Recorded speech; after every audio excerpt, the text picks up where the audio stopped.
ҳукумати мамлакат ба ҳалли масъалаҳои вобаста ба тандурустии аҳолӣ тадбирҳои саривақтиро амалӣ гардонида дар баробари ин ҷиҳати пешгирии бемориҳои сироятӣ аҳамияти аввалин дараҷа медиҳад.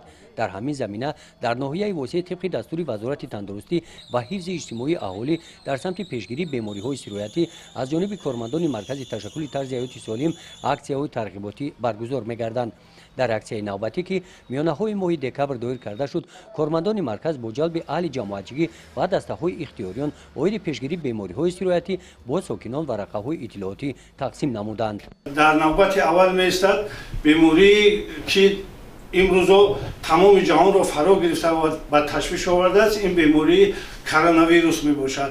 ва дигар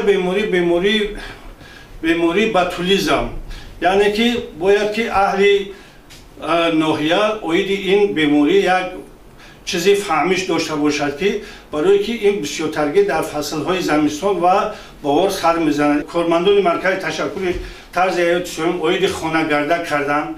аз он ҷумла дар якҷоягӣ мувофиқи нақшаҳои муштараки тартиб додаи маркази ташаккули тарзи ҳаёти солим бо кормандони марказҳои саломатӣ, бонгоҳҳои саломатӣ хона ба хона гашта ҳар як хонаводаро оиди ин беморӣ водор мекунанд ки ин чӣ гуна беморӣ аст ва аз куҷо сар мезанад. мутахассисон мегӯянд ки пешгирии беморӣ назар ба табобати он осону қулай мебошад.